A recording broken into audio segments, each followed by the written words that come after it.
하나님 아버지 감사합니다. 주님 앞에 나와 찬양드리고 예배를 올려드릴 수 있게 해주셔서 감사합니다. 이 시간 주님에게 향기로운 제사물을 올려드리고 싶습니다. 그런 만큼 저희 가운데 함께 해주시고 아벨의 제사물을 기쁘게 받아주신 것처럼 저희의 찬양과 예배와 기도를 기쁘게 받아주시옵소서. 모든 말씀 예수 그리스도 이름으로 기도드렸사옵나이다. 아멘. 예배에 나오신 여러분을 진심으로 환영합니다. 지금 온 마음 다해 있는 힘 없는 힘 다 끌어모아서 주님께 기쁘게 찬양을 올려드렸으면 좋겠습니다.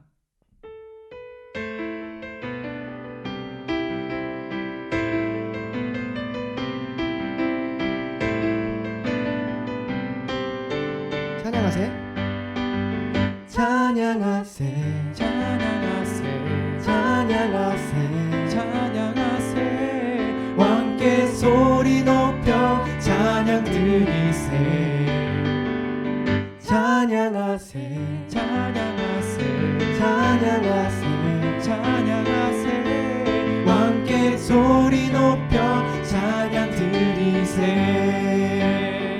찬양받기에 합당하신 주님 언제나 동일하신 주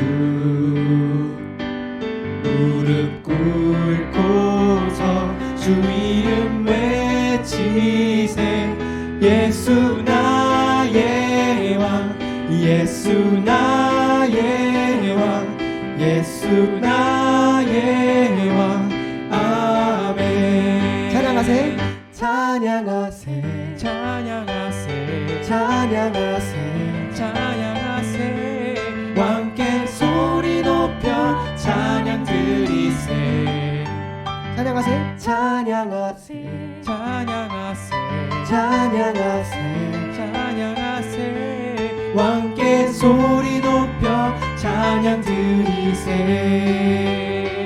찬양받기에 합당하신 주님 언제나 동일하신 주 무릎 꿇고서 주 이름 외치세 예수 나의 왕 예수 나의 왕 예수 나의 왕 아멘. 예수 나의 왕 예수 나의 왕 예수 나의 왕 예수 나의 왕 아멘. 기뻐하며 왕께 기뻐하며 왕께 노래 부르리 소리 높여 할렐루야 부르리 주님 앞에 나와 찬양 드리며 우리 주님과 함께 기뻐하리라. 나의 창조자 나의 창조자 나의 구원자 가장 귀한 나의 예수님 찬양합니다. 나의 치료자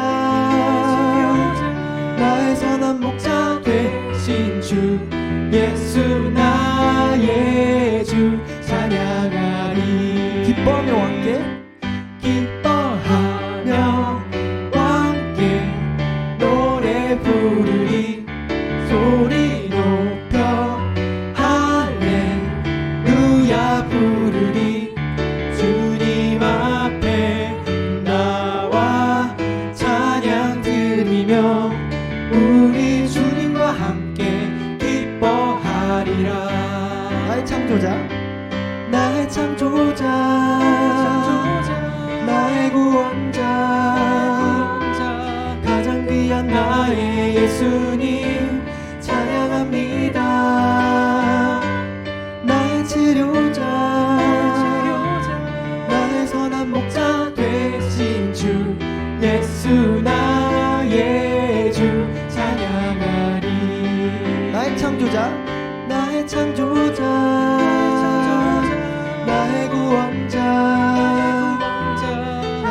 귀한 나의 예수님 찬양합니다.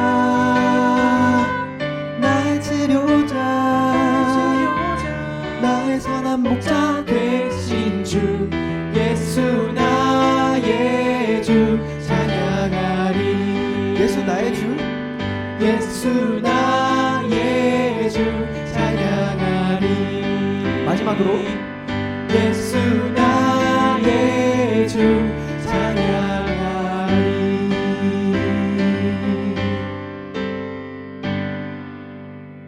아멘.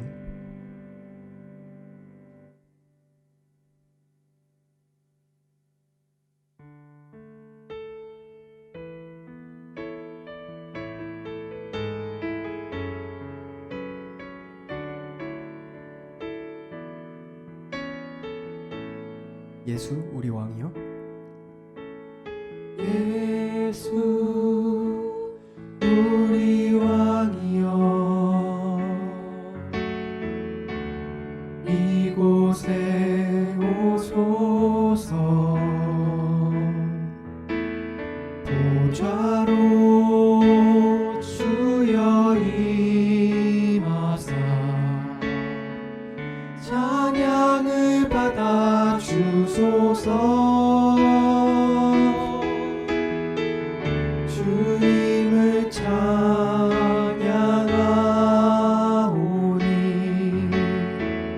주님을 경배하오니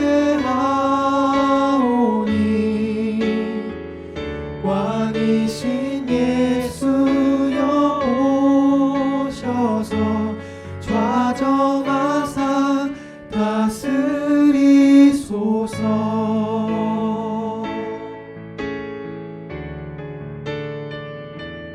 다시 한번. 예수 우리 왕이여 이곳에 오소서. 보좌로 주여 임하사 찬양을 받아 주소서. 주님을 찬양하오니 주님을 찬양하오니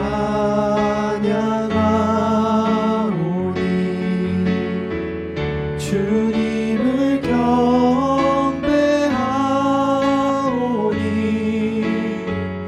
왕이신 예수여 오셔서 좌정하사 다스리소서. 주님을 찬양하오니 주님을 찬양하오니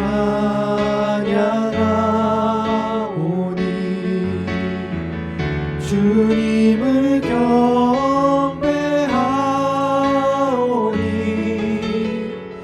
왕이신 예수여 오셔서 좌정하사 다스리소서.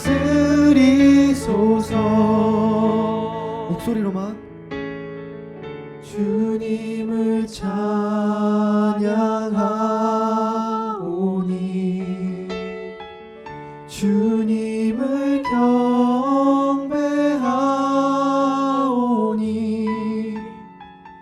왕이신 예수여 오셔서 좌정하사 다스리소서. 좌정하사 다스리소서.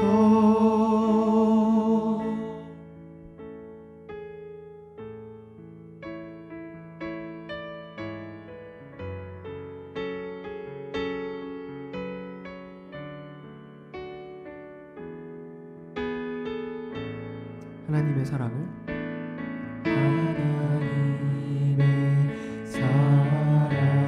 사모하는 자 하나님의 평안을 바라보는 자 너의 모든 것 창조하신 우리 주님이 너를 얼마나 사랑하시는지 하나님께 하나님께 찬양과 경배하는 자 하나님의 선하심을 닮아가는 자 너의 모든 것 창조하신 우리 주님이 너를 자녀 삼으셨네. 하나님 사랑의 눈으로 하나님 사랑의 눈으로 너를 어느 때나 바라보시고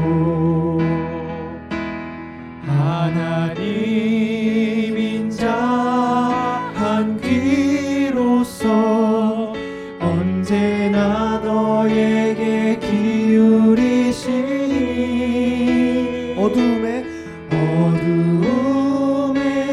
밝은 빛을 비춰주시고 너의 작은 신음에도 응답하시니 너는 어느 곳에 있든지 주를 향하고 주만 바라볼지라.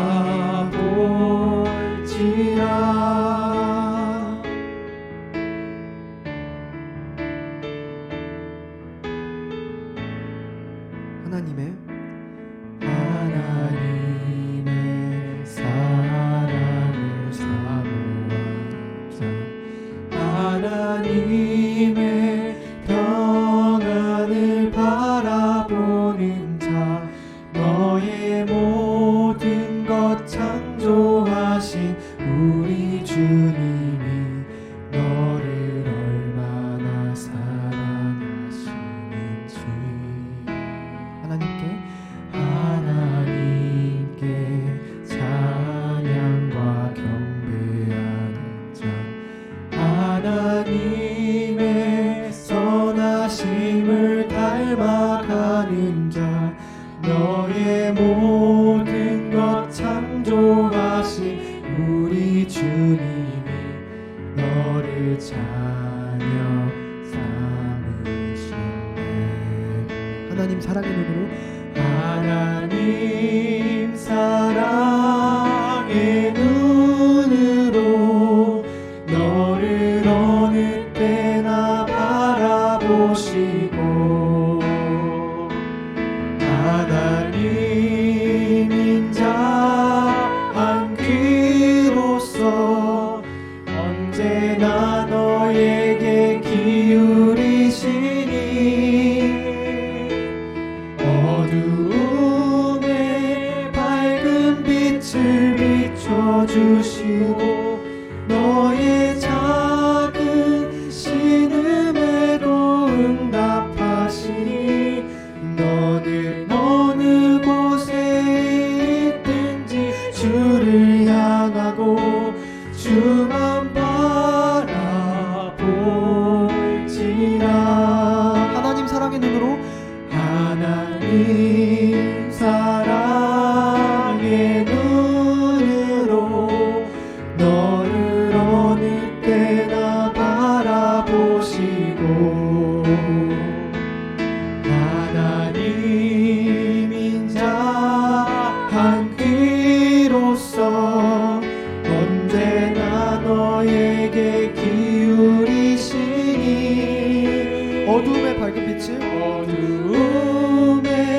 밝은 빛을 비춰주시고 너의 작은 신음에도 응답하시니 너는 어느 곳에 있든지 주를 향하고 주만 바라볼지라.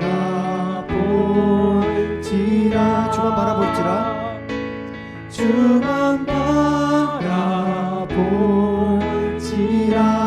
마지막으로 주만 바라볼지라.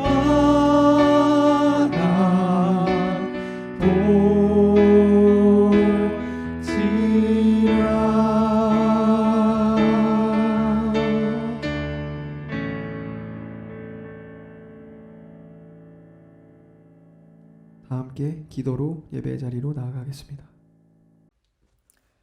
말씀으로 이 세상을 창조하시고 독생자 예수 그리스도를 이 땅에 보내신 하나님 아버지 감사합니다. 예수 그리스도께서 십자가에 못 박혀 죽으시고 죽으신 지 3일 만에 부활하셔서 그 십자가의 보혈로 우리의 죄를 대속하시고 우리에게 사망에서 새 생명으로 하나님 자녀로 불러주시니 감사합니다. 택하신 백성과 함께 하시는 하나님, 졸지도 주무시지도 않으시며 언약을 성취하시는 하나님, 오늘도 신실하신 하나님을 신령과 진정으로 예배에 드리기를 원하며 온전히 하나님만 영광을 받으옵소서. 사랑의 주님, 우리의 연약함으로 오직 주만 의지하지 못하고 작은 문제에도 염려하며 살아가는 믿음 없는 모습과 거짓된 모습, 교만한 모습, 사랑 없는 모습을 회개합니다. 우리의 삶을 섬세하게 개입하시고 우리의 실수와 좌절조차도 하나님의 뜻을 이루는 기회로 사용하시는 사랑의 하나님 감사드리며 우리의 삶이 주님이 기뻐하시는 삶의 변화가 있기를 원하며 오직 하나님만을 경외하며 담대하게 믿음으로 살아갈 수 있도록 은혜 주시옵소서. 우리에게 섬길 수 있는 교회 주신 감사드리며 각 부서마다 주님의 일을 충성과 하나님이 주신 기쁨으로 감당케 하시고 예수 그리스도의 사랑으로 하나가 되어 하나님 기뻐하시는 아름다운 교회가 되게 하여 주시옵소서. 치료의 주님, 내 이름을 경외하는 너희에게 의로운 해가 떠올라서 치료하는 광선을 바라리니 너희가 나가서 외양간에서 나온 송아지같이 뛰리라 말씀하셨사오니 몸과 마음이 아픈 모든 이에게 영육간의 강건함과 마음의 평안과 기쁨을 주시옵시고 온전히 깨끗하게 치료하여 주시기를 기도합니다. 목사님과 그 가정에 영육간의 강건함과 성령 충만을 주시고 피곤치 않도록 강하게 붙들어 주시옵소서. 오늘도 하나님의 말씀을 전하시는 목사님께 말씀의 능력 주시고 선포되는 하나님의 말씀을 통하여 주님의 사랑을 더 깊이 알고 행하는 굳건한 반석 같은 믿음으로 승리할 수 있도록 은혜 주시옵소서. 주 없이 살 수 없음을 고백드리며 우리를 죄에서 구원하여 주신 예수 그리스도의 이름으로 기도드립니다. 아멘.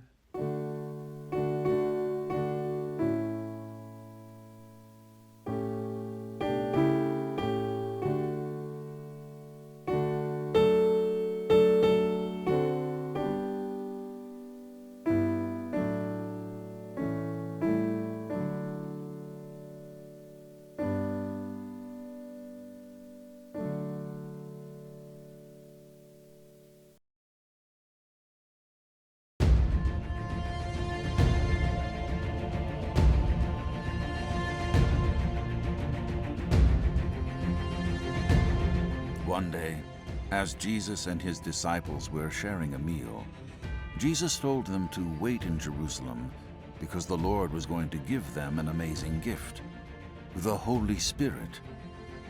Jesus told the disciples that they would act as witnesses to the whole world about the great works he did while on earth. Then, right before their eyes, Jesus rose up into the sky and was hidden from them in a cloud. Jesus ascended to heaven, just as he had promised. As they stood there staring into the sky, two angels appeared. They asked the disciples, "Why are you looking at the sky? Jesus will return to the earth one day the same way he left." After witnessing Jesus ascend to his Father in heaven, the disciples began the day-long walk back to Jerusalem. They gathered together in the upstairs room of the place where they were staying. There, the disciples, the women, and Jesus' mother and brothers joined together in prayer on a regular basis. After Jesus' death, resurrection, and ascension, his close followers devoted their lives to prayer. On what seemed like a normal day, the group of Jesus' followers gathered as usual in the upper room to pray and fellowship, when a sound like a rush of mighty wind from heaven suddenly filled the entire house. As they tried to figure out what just happened, they looked at each other and saw what looked to be tongues of fire that settled on each person in the room. This was it. This was the gift Jesus promised would come, the Holy Spirit. When they opened their mouths to praise God for this incredible gift, they began to speak in different languages, languages they had never spoken before. This was the power of the Holy Spirit. Jerusalem was packed with people who had traveled from many foreign lands for the festival of Pentecost. These foreign pilgrims began to overhear the disciples speaking foreign languages.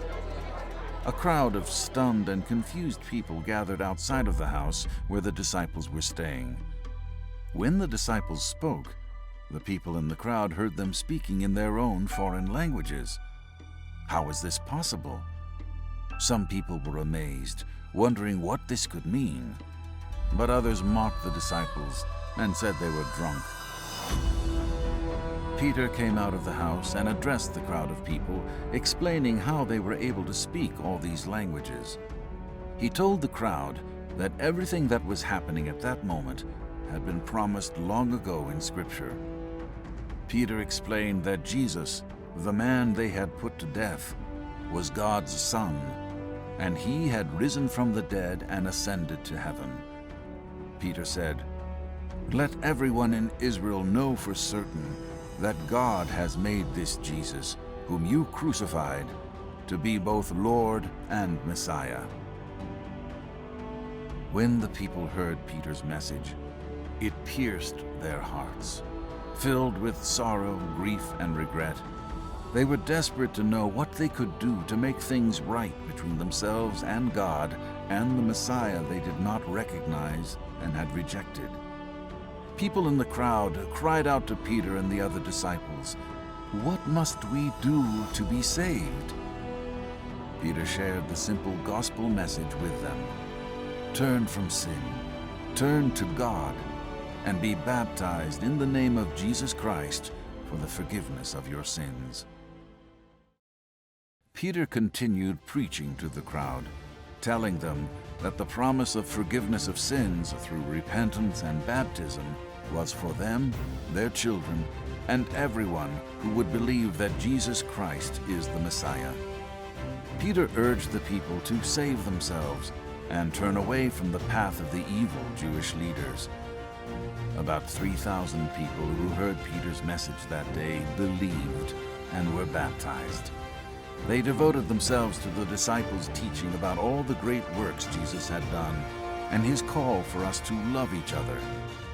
This group of new believers met to learn, fellowship, and pray together, just as we do today.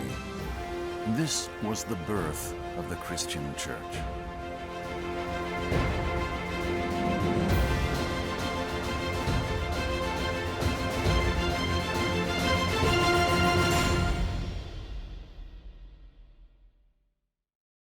Hi! It's spring and it's a beautiful day. The sun's shining, the clouds are not in the sky, and it seems like anything could happen today. I think that's probably how the disciples felt so long ago when they were waiting for Jesus' promise of the Holy Spirit to come. Let's read from Acts chapter 2, verses 1 through 14 and 36 to 41 to see how the early church started so long ago. When the day of Pentecost came, they were all together in one place. Suddenly, a sound like the blowing of a violent wind came from heaven and filled the whole house where they were sitting. They saw what seemed to be tongues of fire that separated and came to rest on each of them. All of them were filled with the Holy Spirit and began to speak in tongues as the Spirit enabled them. Now they were staying in Jerusalem, God-fearing Jews from every nation under heaven. When they heard this sound, a crowd came together in bewilderment, because each one heard their own language being spoken. Utterly amazed, they asked, "Aren't all these who are speaking Galileans? Then how is it that each of us hears them in our own native language?" Parthians, Medes, and Elamites, residents of Mesopotamia, Judea and Cappadocia, Pontus and Asia, Phrygia, Pamphylia, Egypt, and the parts of Libya near Cyrene, visitors from Rome, both Jews and converts to Judaism, Cretans and Arabs, we hear them declaring the wonders of God in our own tongue. Amazed and perplexed, they asked one another, "What does this mean?" Some of them, however, made fun of them and said, "They have had too much wine." Then Peter stood up with the 11, raised his voice and addressed the crowd. "Fellow Jews and all of you who live in Jerusalem, let me explain this to you. Listen carefully to what I say. These people are not drunk, as you suppose. It's only 9 a.m. Then skipping down. Therefore, let all Israel be assured of this. God has made this Jesus, whom you crucified, both Lord and Messiah. When the people heard this, they were cut to their heart and said to Peter and the other apostles, "Brothers, what shall we do?"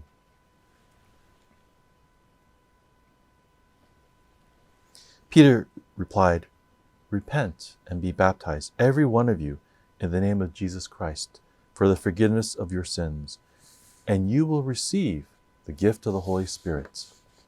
The promise is for you and for your children, and for all of you who are far off, for all whom the Lord our God will call." With many other such words, he warned them, and he pleaded with them, "Save yourselves from this corrupt generation." Those who accepted this message were baptized, and about 3,000 were added to their number that day.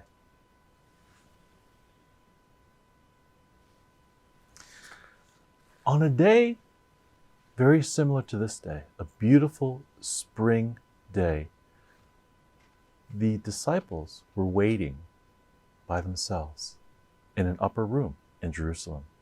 They were waiting for Jesus' promised Holy Spirit.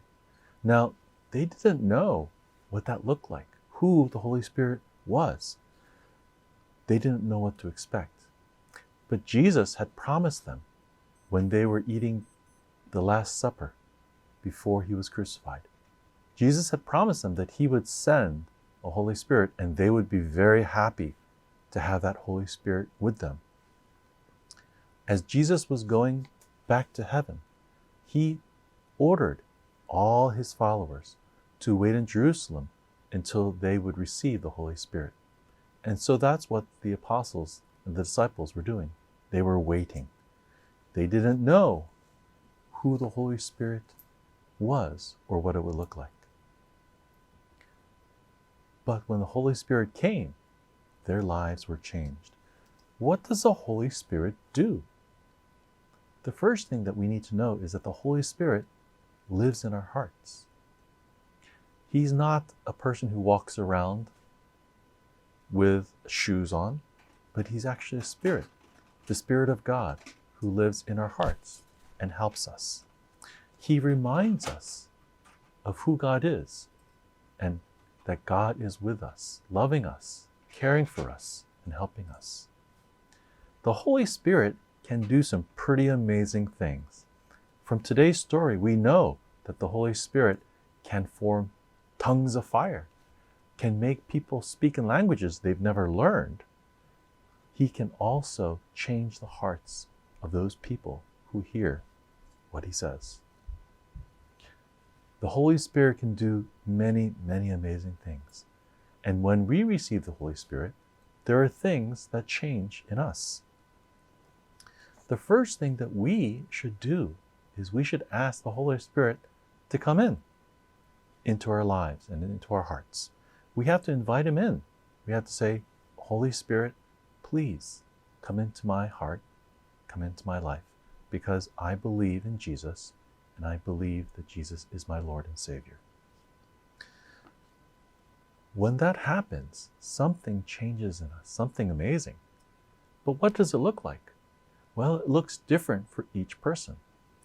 For some people, maybe tongues of flame do appear. For other people, they start doing things that might seem magical or supernatural. But whatever happens, we become changed. I want you to actually ask your parents this. What were they like before they met Jesus? And after they accepted Jesus as their Lord, what changed since then? Are they different now than they were then? Just recently, I saw a video of my son Jinsu when he was 1 month old. And he was very cute, but he was so small and so little. And when I look at him then and look at him now, it's such a big difference. It's almost as if he was a new person.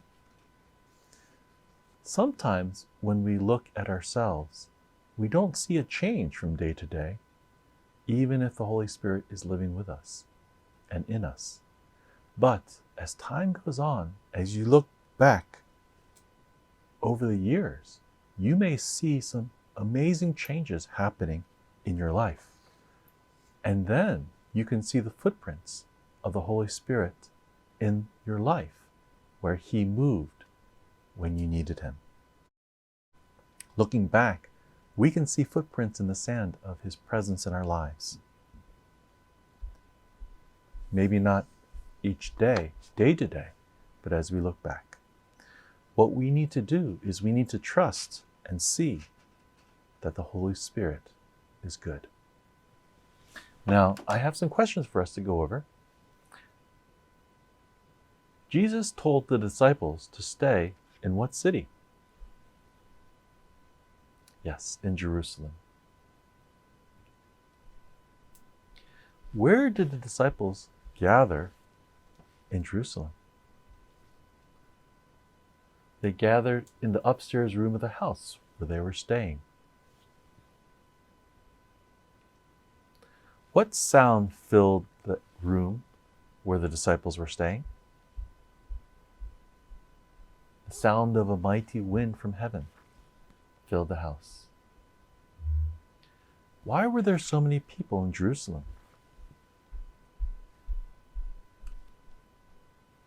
There were many people in Jerusalem for the festival of Pentecost. Who did Peter tell the crowd Jesus was? Peter told the crowd that Jesus was God's Son, the Lord and the Messiah. What did the people in the crowd ask Peter?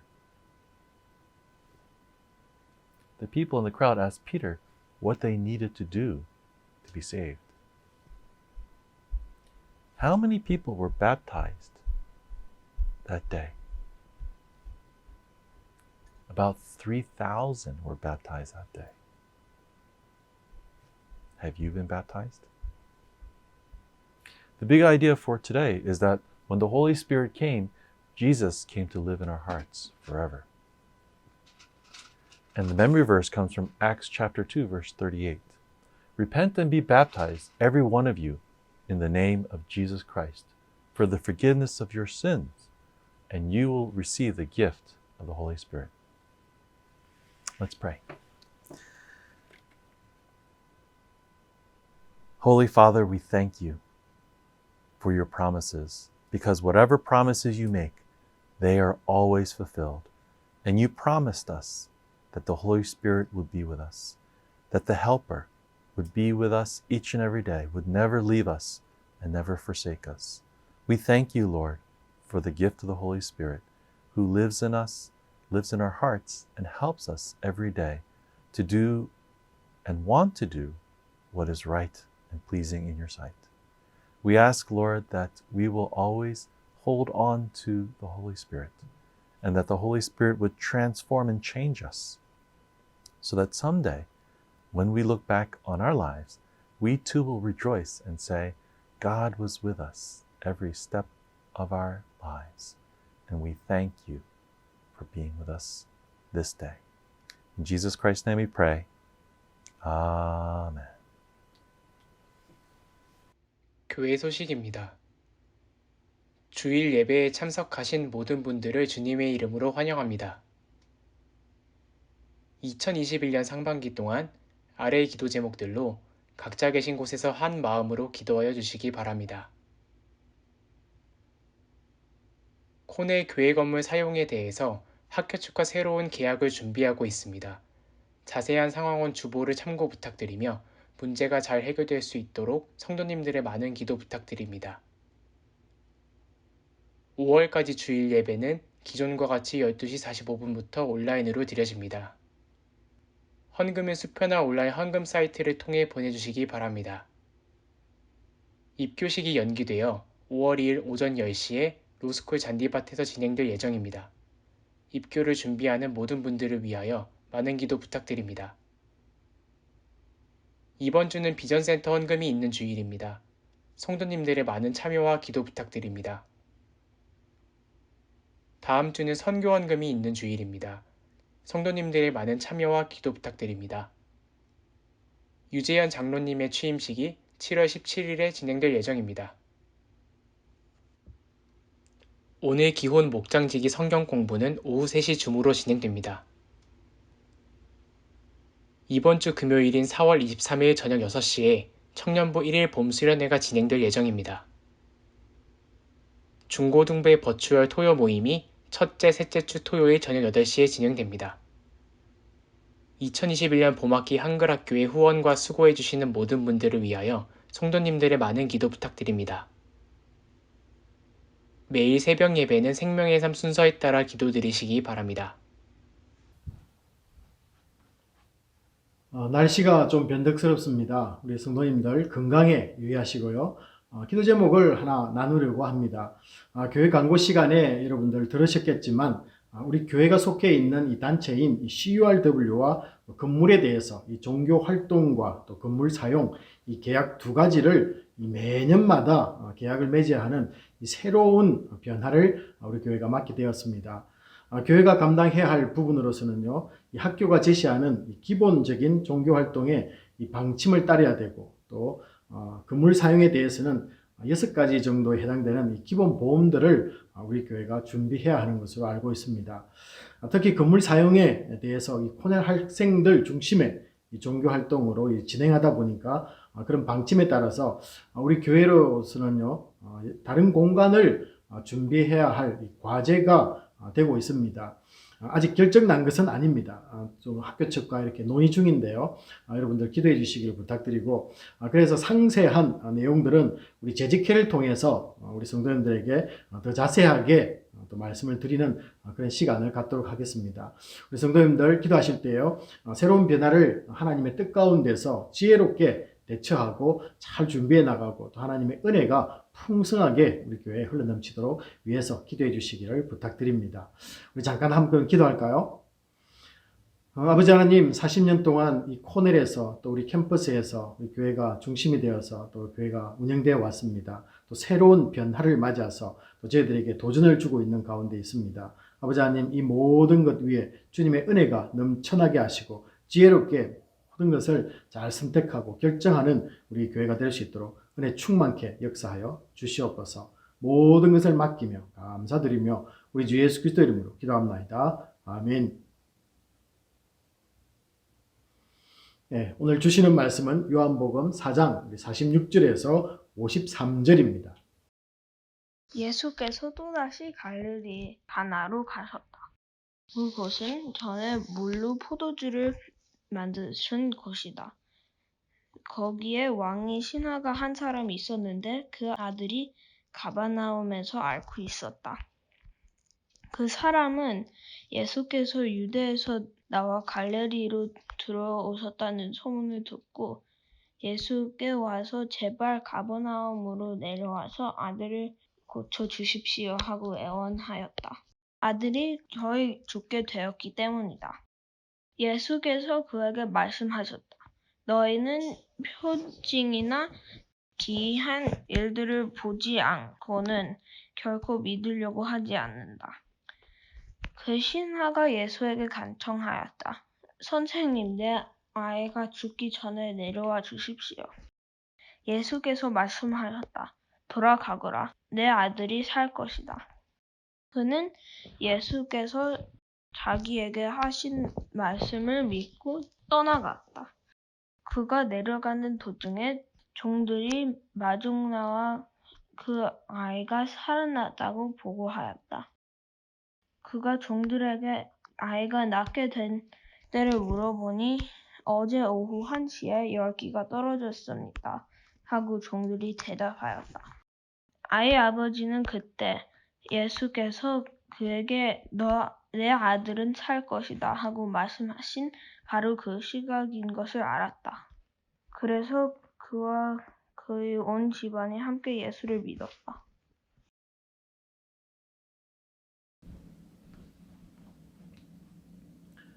어, 1년이 넘는 팬데믹으로 많은 분들이 어려운 가운데 있습니다. 전 세계의 물적 그리고 인적 이동이 줄어든 것을 피부로 느낄 수가 있습니다. 앞으로 백신이 좀 더 많이 보급되고 환경이 좋아지게 되면은 많은 분들이 여행 계획들을 세우게 될 텐데요. 빨리 그날이 올 줄로 믿습니다. 예수님의 사역을 또 가만히 살펴보면은 참 여행을 많이 하신 분이다라는 것을 알게 됩니다. 당시의 교통 형편도 불편한데 많은 곳을 다녔다는 것을 성경은 소개를 하고 있습니다. 예수님이 어느 곳에 가시든지 하신 일은 이 마태복음 4장 23절에서 요약을 해주고 있습니다. 그게 보시면요, 하나님 나라를 가르치시고 복음을 전파하고 병든 자들을 낫게 하셨다. 그래서 티칭하시고 프리칭하시고 힐링하셨다라고 이렇게 마태는 소개를 하고 있습니다. 제자 요한 역시 예수님이 가시는 이 장소를 특별히 잘 기록하면서 이 사건들을 소개를 해주고 있습니다. 우리가 한번 지금까지 예수님의 여정을 한번 가만히 살펴보게 될 텐데요. 먼저 우리 요한복음 2장 23절에 보시면은 예수님께서 유월절을 맞아서 예루살렘에서 지내게 되십니다. 그곳에서 우리가 잘 아는 이 공회원이었던 이 니고데모를 만나서 거듭남에 대한 이야기를 3장에서 다 이야기를 나누시고요. 그리고는 이 4장 3절에 의하면은 이제 유대를 떠나서 거처하던 예수님께서 사역을 하고 계시던 이 갈릴리로 돌아오려고 계획을 세웠다라는 것을 알 수 있습니다. 자, 그런데요, 당시 유대인들은 이 유대 땅에 이 예루살렘에서 갈릴리로 이렇게 가려면은 반드시 사마리아라는 곳을 우회해서 가게 되었습니다. 그런데 예수님은 이 관습에 따라서 우회하는 것이 아니라 사마리아를 직접 유대인들이 싫어하는 그 사마리아를 통과하시겠다라고 이렇게 말씀하고 계십니다. 그래서 4장 4절을 보시면요, 주님은 의도적으로 사마리아를 통과하게 된다라는 것을 보여주고 있습니다. 자, 그리고는 사마리아 이 수가라는 한 우물가에서 여인을 만나서 이 복음을 전하는 일이 발생했습니다. 그리고 이 여인으로 인해서 한 동네에 복음이 전파되고 또 사람들이 예수님을 알게 되는 역사가 있었다라는 것을 보게 됩니다. 자, 그런데요, 이 동네 사람들은 예수님을 만난 것이 너무 좋고 이 복음을 듣는 것이 너무 좋았기에 이틀 정도를 머물러 달라고 요청하는 장면이 이 4장 40절에서 보여지고 있습니다. 그리고는 이 4장 43절을 보시면요, 이틀을 머물고는 이제 또 원래대로 가려고 하셨던 이 갈릴리로 가셨다라고 이렇게 하고 있습니다. 그러면서 오늘 우리가 읽었던 오늘 46절에 보시면요, 갈릴리로 가셨는데 어디로 가셨냐면은 갈릴리 가나에 이르게 됨을 또한 알려주고 있습니다. 요한이 이 다른 복음서와 달리 표적이라는 말을 사용했듯이 이 주님의 여행지를 소상하게 이렇게 기록하고 우리에게 알려주는 목적이 있습니다. 그 목적은요, 주님의 여행들이 매우 의도적으로 계획된 것임을 우리에게 알려주기 위함입니다. 자, 앞서 이 사마리아 여행도 유대인들의 관습을 깨트리면서 한 여인을 만나려는 계획을 가지고 그곳을 지나가셨다라는 것입니다. 이것이 요한이 우리에게 들려주는 말씀입니다. 그 결과는 우리가 너무나 잘 알고 있으니 놀랍습니다. 우물가의 한 여인이 구원에만 머무는 것이 아니라 4장 42절에 보시면요, 동네 사람들이 복음을 듣고 그들의 고백을 하는데요, 이렇게 말합니다. 이제 우리가 믿는 것은 너의 말로, 네 말로 인함이 아니니 이는 우리가 친히 듣고 그가 참으로 세상의 구주인 줄 알미라 라는 이 많은 동네 사람들의 예수님에 대한 고백을 우리에게 소개를 하고 있습니다. 자, 그리고 사마리아를 떠나서 주님은 이 표적을 일으키신 이 갈릴리 가나에 다시 오시게 되었다. 이렇게 요한은 우리에게 장소를 움직이는 곳을 추적해 가면서 소개를 우리에게 하고 있습니다. 자, 우리가 너무나 잘 알듯이 이 가나라는 곳은요, 이 결혼식장에서 물이 포도주로 변한 사건이 일어난 곳입니다. 자, 그런데 한 번 더 이곳에 오신 것을 보면은 예사롭지 않다라는 느낌을 주고 있습니다. 자, 누가복음 3장 1절에 의하면요, 이 갈릴리 당시의 이 지방은 분봉왕인 헤롯 안디바가 그곳을 통치하고 있었습니다. 자, 그런데 이 갈릴리 지역에 예수님께 가나에 도착하자마자 이 가브나움이라는 곳에 있던 어떤 왕의 신하가 예수님을 찾아왔다라고 말하고 있습니다. 그래서 여기서 말하는 왕은 헤롯 안디바를 신하를 말하겠죠. 자, 그가 이 왕의 신하가 어떤 직책을 맡고 있는지는 알 수가 없습니다. 자, 하지만은 당시에 이 가브나움은 로마 군대가 주둔한 지역이다라는 것을 우리가 한번 감안해 보면요, 아마도 그가 왕의 신하였기 때문에 군인이 아니었는가, 뭐 이런 가능성을 한번 우리가 추측을 해볼 수가 있습니다. 자, 52절을 보시면요, 그에게는 아들이 있었습니다. 그 아들은 가브나움에 살고 있었는데요, 매우 열이 나는 병에 걸려 있었습니다. 그리고 47절에 의하면은 그 아들의 처지가 매우 심각하여서 거의 죽게 되었다라는 것을 요한은 우리에게 말해주고 있습니다. 자, 왕의 신하는 이미 예수님이 가나에서 물을 포도주로 만든 기적을 알고 있고 난 뒤에 찾아왔을 것입니다. 그리고 45절에 보시면요, 이 갈릴리 사람들이 유월절에 예루살렘에 올라가서 예수님이 한 모든 것을 보았기에 이미 그곳에 소문이 나 있었을 것입니다. 그래서 예수님만 찾아가기만 하면은 자기의 아들의 병을 고칠 수 있을 것이라는 이 기대감을 가지고 주님께로 달려왔을 것입니다. 자, 그런데 우리가 알다시피 이 가브나움과 가나는요, 가나라는 곳은 한 32km 정도 떨어진 곳으로 알려지고 있습니다. 자, 하지만은 우리가 52절을 보시면요, 나중에 이 왕의 신하가 자기의 종과 나눈 이야기를 한번 고려해 보면은 이틀 정도 걸리는 거리였다라고 이렇게 말해주고 있습니다. 그래서 32km지만은 뭐 이틀 정도 걸렸다면은 우리가 무엇을 생각해 볼 수 있겠습니까? 그 거리가 상당히 험한 지역이다. 뭐 이 정도 우리가 한번 또 생각을 해볼 수 있겠죠. 자, 47절을 보시면요, 죽어가는 아들을 둔 아버지는 거리가 얼마다, 길이 험하다, 그런 거 고려했겠습니까? 그런 거 고려하지 않고 주님께 나와서 내려오셔서 내 아들의 병을 고쳐주소서라고 이렇게 청하였다라고 이렇게 개역개정은 번역을 하고 있습니다. 자신이 직접 온 것은 이 병을 고칠 수 있는 분이라는 이 주님에 대한 신뢰와 또 존경이 담겨 있습니다. 여러분, 왕의 신하 정도라면은 집에 종들이 있었을 것입니다.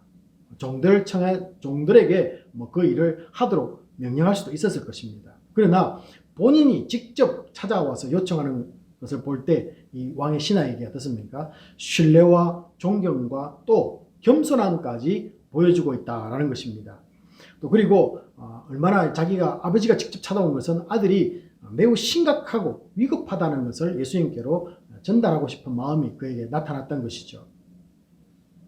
아마도 이런 태도를 볼 때 그가 이 왕의 신하로서 정말로 급하고 중요한 사항은 어떻습니까? 군인들은 직접 보고를 하지 않습니까? 이런 것들이 몸에 배어서 예수님께로 직접 왔지 않겠는가, 이런 것도 우리가 한번 생각해 볼 수는 있습니다. 자, 그런데 여기에 나오는 이 청하다라고 번역된 이 개역개정에 청하였다라는 동사는요, 미완료 시제가 쓰이고 있습니다. 이것은 이미 예수님께 와서 한두 번 정도 부탁을 했다는 것을 보여주고 있는 것입니다. 그래서 예수님께 도착하자마자 한 번 부탁한 것이 아니라 몇 번에 걸쳐서 예수님께 부탁을 하고 한번 가주시면 좋겠습니다. 아들이 죽어가고 있습니다. 이렇게 부탁을 했다는 것을 말씀하고 있습니다. 이걸 기억하시기 바랍니다. 자, 그래서 여기서부터가 중요한데요. 자, 몇 번이나 부탁하는 사람에게 반응하는 주님을 한번 보시기 바랍니다. 급한 위기 상황에서 간절함을 가진 사람을 어떻게 대하고 있는지요. 48절에 보시면요, 이게 부탁하는 아버지에게 48절에 이렇게 말합니다. 너희는, 복수를 말합니다. 한 사람 그 사람을 말하는 것이 아니고, 너희는 너희 갈릴리 사람들은 표적과 기사를 보지 못하면은 도무지 믿지 아니하리라. 의외로 어떻습니까? 굉장히 꾸짖는 듯이, 그리고 또 매우 무뚝뚝하게 그 아버지에게 대답을 합니다. 그리고 분위기상 딱 보면은 어떻습니까? 들어줄 것 같습니까? 전혀 분위기가 안 들어주는 분위기로 주님이 말씀을 계속 이어가고 있다는 것입니다. 자, 이 사람은 표적과 기사만을 바라는 그런 사람도 사실은 아닙니다. 그냥 아들이 죽게 되어서 낫기를 바라고 도와달라는 사람일 뿐입니다.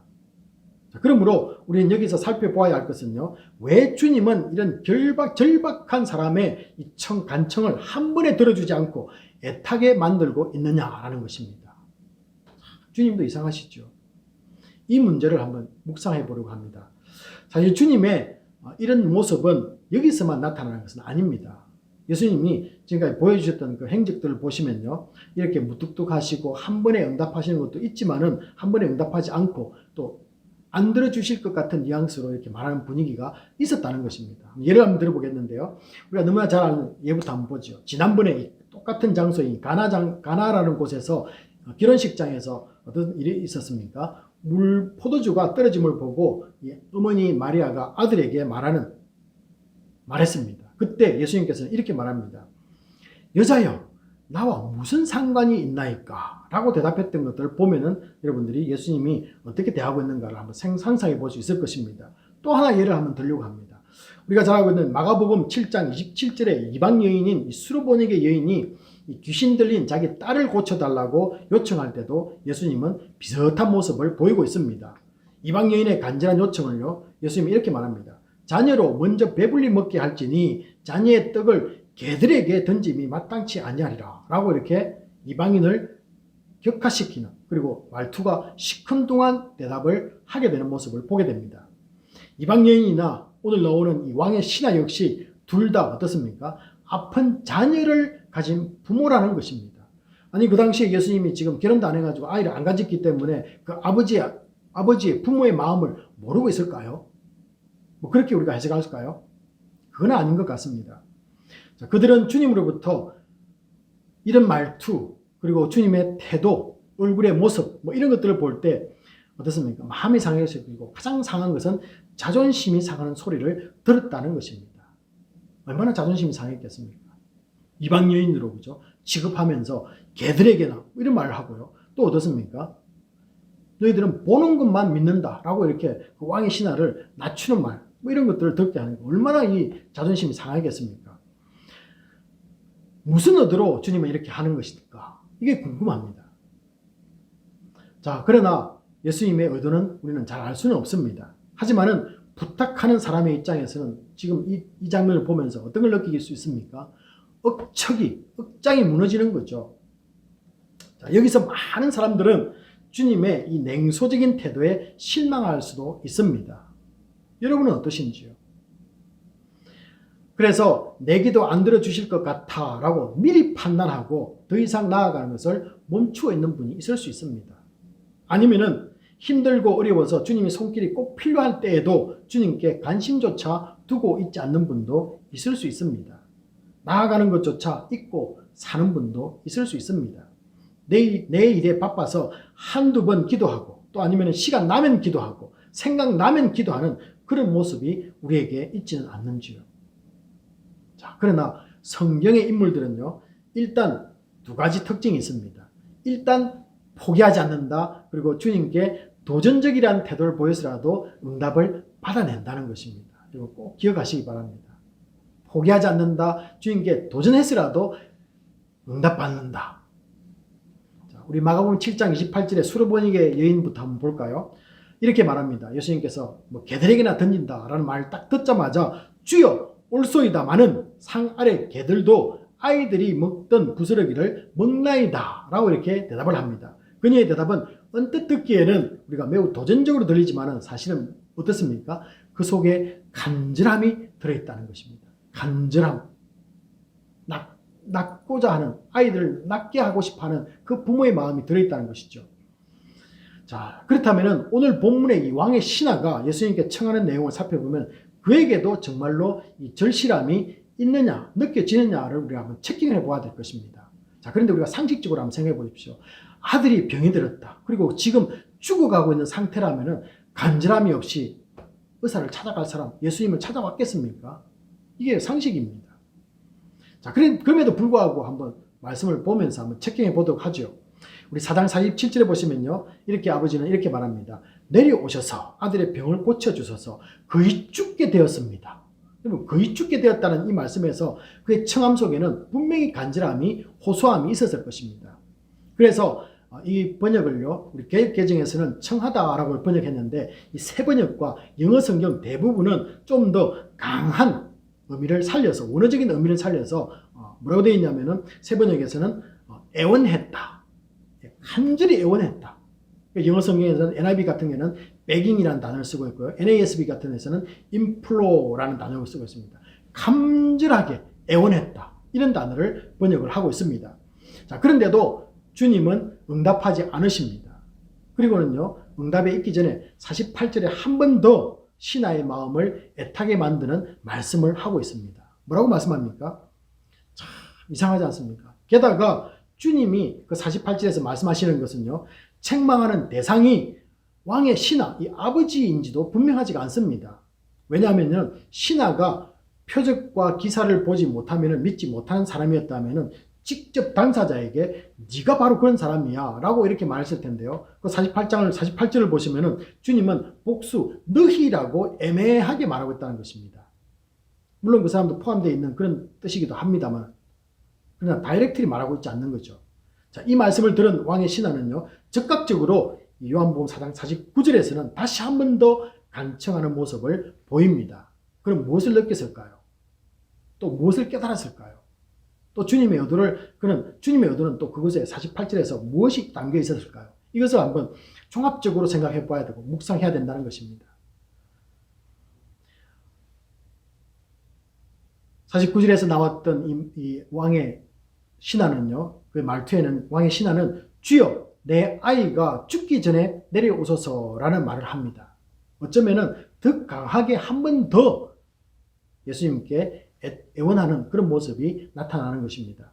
자, 체면이고 뭐고 뒤로 하고 주님께 더욱 매달리며 부르짖는 절규가 한 번 더 느껴진다라는 것입니다. 우리가 앞에 있는 47절과 물론 47절에도 간절함이 있었지만요, 이 49절에서 한 번 더 간절함이 느껴진다는 것입니다. 자, 그렇다면은 주님은 왜 첫 번째 청할 때는 바로 응답하지 않고 이 사람을 힘들게 했을까요? 그 이유가 무엇일까요? 우리가 47절과 49절의 신하가 간청하는 그 말을 둘 다 보아도 어떻습니까? 아이를 살릴 수만 있다면 무엇이든지 할 수 있을 것 같아 보이는 그 아버지의 간절함이 분명히 있습니다. 남아 넘칩니다. 자, 결국 보고 믿는 믿음이 있고 없고가 이 사람에게 문제가 안 되는 것 같습니다. 어쩌면 주님 앞에 서 있는 이 왕의 신하의 또 다른 면을 한 번 더 주님은 원하고 있는 것이 아닌가.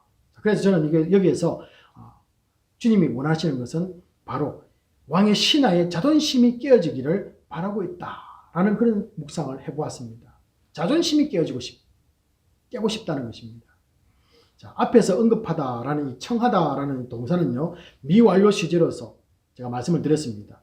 그가 계속해서 몇 번씩 주님께 요청했다는 것을 알려준다라는 정보를 우리에게 소개를 한다라고 제가 미리 말씀을 드렸습니다. 자, 여기서 발견하는 것이 하나 있습니다. 주님은 우리에게 응답할 때까지 간청하게 만든다는 사실입니다. 우리의 기도의 횟수가 중요하지 않습니다. 몇 번 간청했다고 멈춰 서려는 그를 향해서 그가 살고 있는 갈릴리 사람들을 기적만 보고서 믿으려는 믿음 없는 모습을 넌지시 주님은 빗대어 말했다고 볼 수도 있습니다. 그 속에 너희란 속에 이 왕의 신하도 포함될 수 있으니까요. 그렇게 해석할 수 있습니다. 하지만은 주님은 또 다른 목적이 분명히 있다라는 것입니다.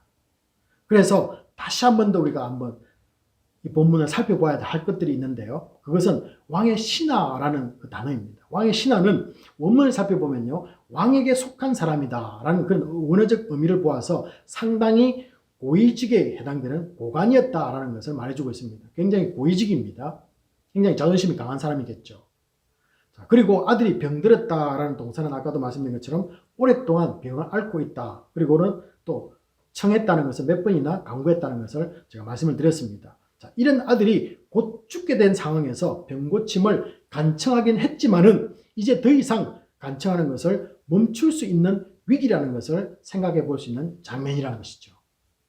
어떻습니까? 주님이 한 번 직접 와가지고 한 번 하면은 두 번 간청할 수 있는 기회는 있지 않습니까? 그런데 두 번, 세 번 했는지 모릅니다. 무조건 청하다는 것은 몇 번씩 간청했다는 것을 전제로 하고 있는 동사입니다. 그러니까 또 한 번 더 해봤자 거절할 것이다. 포기하고 싶은 마음이 그에게 있지는 않을 것인가. 여기서 우리가 한번 생각해 보는 것이죠. 자, 우리가 잘 아는 이 마태복음 8장 5절부터 13절에 나오는 똑같은 동네 이 가브나움의 백부장 이야기와는 좀 대조를 이루고 있습니다. 그 아버지의 하는 말과 백부장 이야기를 한번 보면요. 누가 좀 비교하기는 좀 힘들지만은 그 백부장이 하는 말을 한번 들어볼까요? 이 자신의 집에 주님이 직접 오는 것을 감당하지 못하겠사오니 단지 말씀으로만 하인이 나을 것으로 고백한 이 백부장의 믿음은 이 아버지에게는 전혀 보이지는 않습니다. 주님으로부터 칭찬을 들은 이 백부장의 믿음에는 분명히 미치지는 못하고 있습니다. 자, 이런 것을 고려해 본다면 주님의 책망은 왕의 신하가 다시 주님에게 한 번 더 강력하게 요청하는 불씨가 되었다. 이것만은 확실한 거죠. 주님이 한 번 더 안 들어줌으로써 이 왕의 신하가 됐습니까? 한 번 더 간증하고 싶은 마음이 생겼다는 것은 확실한 것입니다. 자신은 왕의 신하입니다. 왕의 고위 신하일 가능성이 높습니다. 대부분 사람들은 어떻습니까? 왕의 신하 정도면요, 굽신거리면서 오히려 그보다 앞서 가자고 말했을 것입니다. 그런데 주님은 계속 그의 간청을 들어주기를 늦추고 있습니다. 그것도 몇 번 했는지 모르지만 몇 번씩 했다는 것이죠. 자, 이 과정에서 여러분, 이 왕의 신하는 어떻게 했습니까? 이미 자존심이 상했겠죠. 한 번 더 간청하는 것은 그의 자존심을 완전히 구기게 만들어 버리는 것입니다. 그러나 하나님 앞에서의 자존심은 역사를 일으키는 방해거리일 뿐입니다. 우리는 하나님 앞에서 자신의 자존심을 완전히 내려놓을 때 치유함을 받는 구약의 인물을 우리는 너무나 잘 알고 있습니다. 여러분, 누굽니까? 나아만 장군입니다. 그는 아람이라는 군대의 장관이었습니다. 굉장히 고위직이죠. 자, 그런데 나병이 들었는데요, 엘리사를 찾아옵니다. 찾아왔는데 엘리사는 문 밖에도 나오지 않고 그에게 요단강으로 직접 가가지고 7번만 물에 담궈라, 이 말만 합니다. 얼굴도 보여주지 않습니다. 나아만은 자신이 어떤 위치에 있는 사람인데 알아주지도 않고 이런 말을 할 때 나아만의 자존심이 상했을 것입니다. 능력 많은 선지자로 알고 왔는데 한 번도 아니고 7번씩 왜 내가 들어가야 되느냐, 자존심 팍 상하겠죠. 게다가 아람에도 맑은 강도 많은데 깨끗해 보이지 않는 요단강에 들어가라고 또 말합니다. 그러니까 장군으로서 얼마나 자존심 상하겠습니까? 자, 열왕기하 5장 5절에서는요, 나아만은 자신이 누구인지를 알리기나 하듯이 뭘 가지고 왔답니까? 많은 선물을 갖고 왔다, 이렇게 성경 기록합니다. 자, 사람의 이 재산과 지위는요, 인간의 자존심을 대변하는 도구로 사용되곤 합니다. 자, 그런데 하나님의 선지자에게는 문전박대부터 당합니다. 선지자는 그의 자존심을 엄청나게 건드려 버립니다. 두 사람 사이에 이 대치는 서로의 기싸움처럼 보이지만은 사실은 그건 아니죠. 여기서 무엇을 우리는 보아야만 할까요? 하나님 말씀대로 행하지 않는 불순종과 나아만 장군의 자존심을 꺾으려는 이 보이지 않는 하나님의 모습이 여기에서 우리는 보여지고 있다라는 것입니다. 수많은 전쟁을 승리하며 왕의 신임과 백성들의 사랑을 받던 장군이었습니다. 엄청난 자존심 강한 그는 열왕기하 5장 11절에 보시면요, 선지자가 병 고치는 방법을 제시하자 화가 나서 돌아가려고 했다는 것입니다. 너무나 자존심 상했습니다. 그래서 야, 군대 다시 돌아가자. 그리고는 어떻게 했겠습니까? 더 많은 군대 데리고 가서 그냥 다 없애버리자. 그런 마음이 화가 확 났겠죠.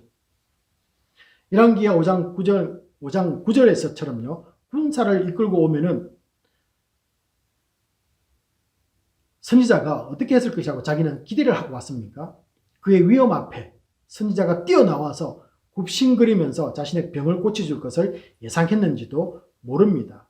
자, 여기서 생각해 볼 것은요, 선지자 말도 안 듣는데 과연 눈에 보이지 않는 하나님 말씀은 나중에라도 이 군대 장관이 듣겠느냐라는 질문을 우리는 한번 던져볼 수가 있습니다. 선지자의 말도 안 듣는데 그 선지자는 누가 하는 것입니까? 선지자의 말이 아니라 하나님을 통해서 말하는 거지 않습니까? 그런데 이 사람의 말도 안 듣는데 보이지 않는 말을 나중에 병고침을 당하고 난 뒤에 들을 수 있겠느냐는 것이죠. 당시에 이스라엘은 아람이 가진 국력과 비교하면 정말로 약소한 나라에 불과했습니다. 그러니 자신보다 더 약한 나라의 이 여호와라는 신이 눈에나 들어왔겠습니까? 자기들이 섬기는 신도 엄청나게 강한 신들이 많습니다. 자, 자신의 지략과 용맹이 없었다면 아람이라는 나라는 제국을 만들지 못했을 것입니다. 그러니까 자존심이 엄청나게 강한 거죠. 자존감이 강하겠죠. 자, 얼마나 자부심 또한 강한 사람이었겠습니까? 그래서인지 그런 능력이 있어 보이고 용한 선자에게 그냥 선물 정도 주고 군사들을 데리고 와서 자신의 위용을 과시하려고 했던 것을 이 장면에서 볼 수가 있습니다. 자, 그의 오직 목적은 무엇입니까? 병만 낫고 가고 싶어 했다라는 것입니다. 병만 낫고 가는 것이 내 목적이다. 누가 고치든 고치기만 해라는 것입니다.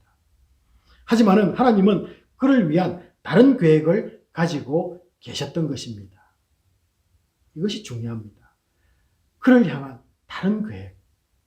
자, 그래서 우선적으로 하나님의 도구로 사용되는 이 선자를 통해서 전달되는 하나님의 말부터 듣게 만들었습니다. 상세한 것을 우리가 다 생략하고요. 우리가 결론만 우리가 열왕기를 통해서 말하면은 나중에 나아만 장군은 하나님을 섬기는 모습을 그가 보여주고 있습니다.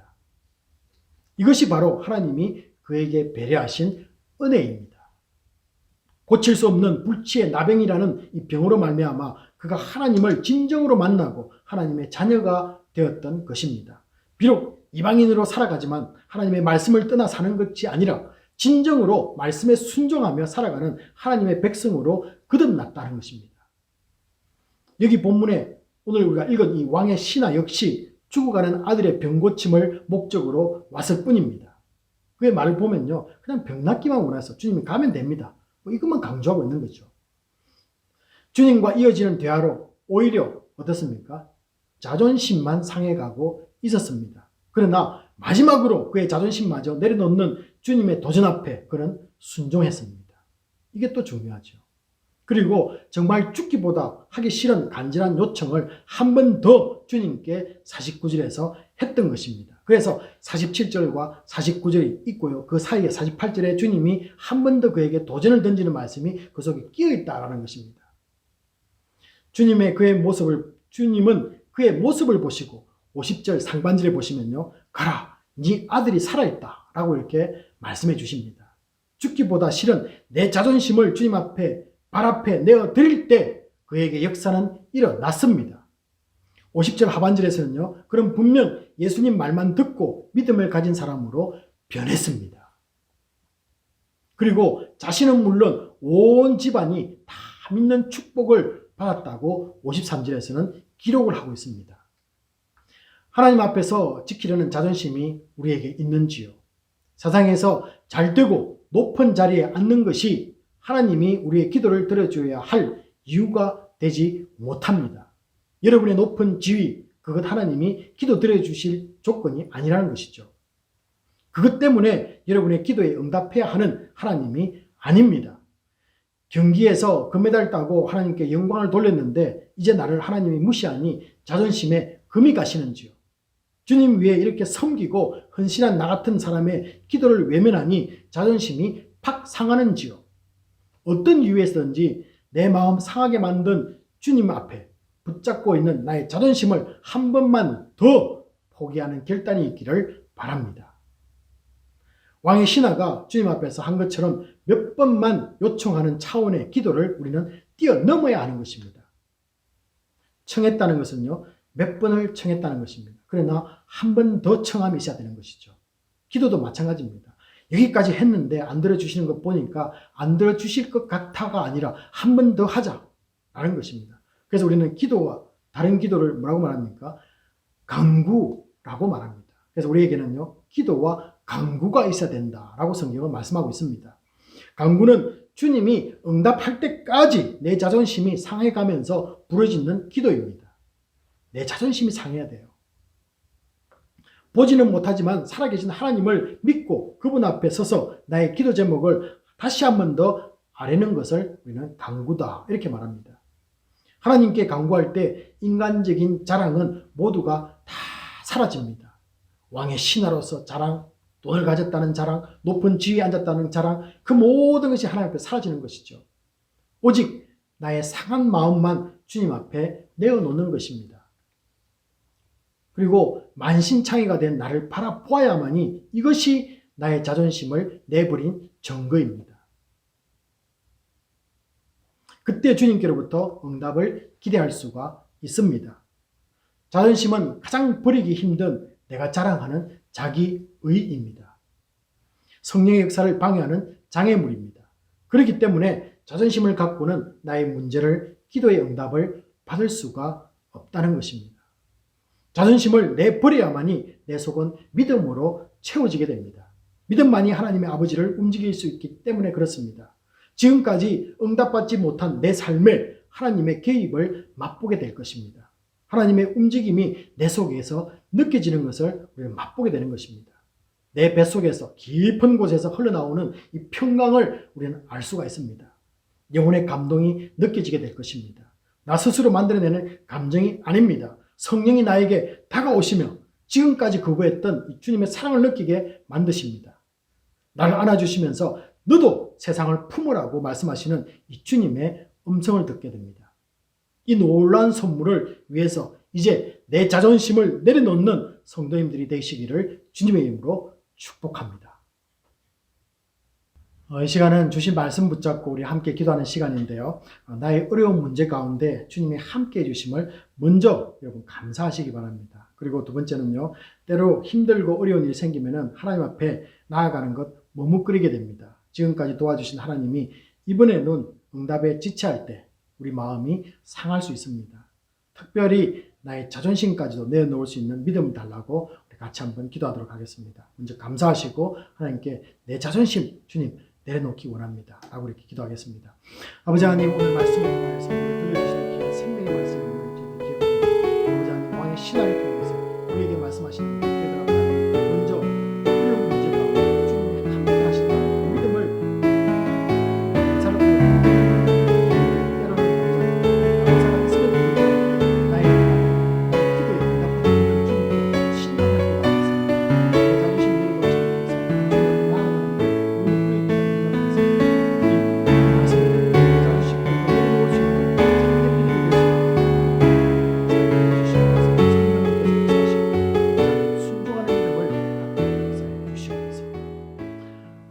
아버지 하나님 감사합니다. 오늘 저희들과 어려운 가운데도 함께 하시는 그 주님의 모습을 먼저 감사로 올려드리기를 원합니다. 아버지 하나님 이 감사가 있음에도 불구하고 우리는 늘 아버지 앞에 나아가서 부르짖을 때 응답이 내게 즉각적으로 오지 않을 때 마음이 상합니다. 아버지 하나님 또 자존심이 상합니다. 아버지 하나님 특별히 이 시간 기도하고 원하옵기는 우리의 자존심마저도 주님 앞에 내려놓을 때 하나님의 역사가 일어난다는 것을 믿고 나아가는 우리 성도들 되게 하여 주시옵소서.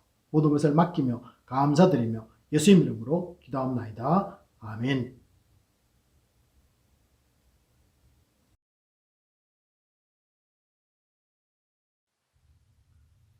있는 자리에서 모두 일어나 본 기도와 축도로서 예배를 마치도록 하겠습니다. 우리 삶을 이끌어 가시고 동행해 주시는 주님께 감사를 드립니다. 힘들 때 더욱 주를 찾게 하시고 부르짖는 성도가 되기를 원합니다. 내 아픔도 보지만 남의 아픔과 고통과 함께 나눌 수 있는 성숙한 믿음의 성도가 되게 하여 주시옵소서. 오늘 드리는 각종 헌금 위에 축복하여 주시고 특별히 비전센터를 위해 한국에서도 우리 졸업생들과 우리 성도님들 모두가 관심을 갖고 후원하게 하심을 감사드립니다. 캠퍼스 사역과 소그룹 활동의 활성화를 위한 장소가 수년 내에 마련될 수 있도록 은혜 허락하실 줄 믿습니다. 지금은 우리 주 예수 그리스도의 은혜와 지극하신 하나님의 사랑하심과 성령님의 감동감화 위로하심이 모든 것을 내려놓고 다시 기도의 자리로 나아가기로 결단하는 심령들 위해 지금부터 영원까지 함께 있을지어다. 아멘.